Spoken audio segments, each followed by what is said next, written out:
Kannada superstar ইয়াশের পরবর্তী বহুল প্রতীক্ষিত cinema toxic a fairy tale for grown ups নিয়ে বর্তমানে বেশ চর্চা চলছে। সিনেমাটি সম্পর্কে এখন পর্যন্ত পাওয়া গুরুত্বপূর্ণ তথ্যগুলো আপনাদের কাছে তুলে ধরছি। ১. প্রেক্ষাপট ও ঘরানা।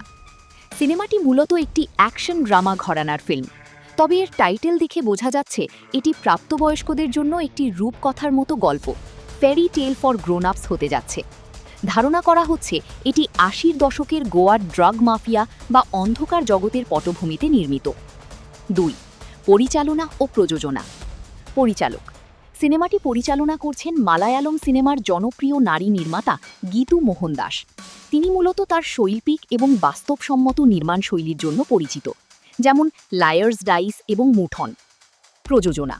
কেভিএন প্রোডাকশনস এবং মনস্টার মাইন্ড ক্রিয়েশনস এটি যৌথভাবে প্রযোজনা করছে। ৩. কাস্টিং, অভিনয়শিল্পী। প্রধান চরিত্র। নাম ভূমিকায় অভিনয় করছেন ইয়াশ।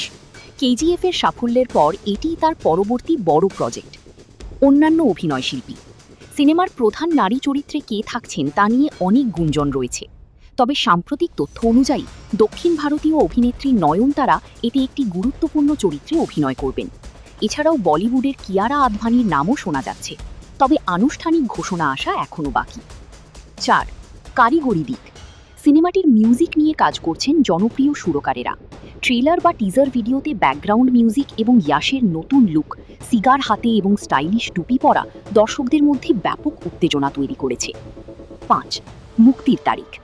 প্রাথমিকভাবে সিনেমাটি ১০ এপ্রিল ২০২৫-এ মুক্তি পাওয়ার কথা ছিল, তবে বিশাল আয়োজনের চিত্রগ্রহণের কারণে এবং নিখুঁত নির্মাণের লক্ষ্যে মুক্তির তারিখ পিছিয়ে যেতে পারে বলে শোনা যাচ্ছে। এটি কন্নড় ভাষার পাশাপাশি তামিল, তেলেগু, হিন্দি এবং মালায়ালম ভাষাতেও মুক্তি পাবে। সিনেমাটির বিশেষত্ব। এটি ইয়াশের ক্যারিয়ারের ১৯তম সিনেমা, ইয়াশ ১৯।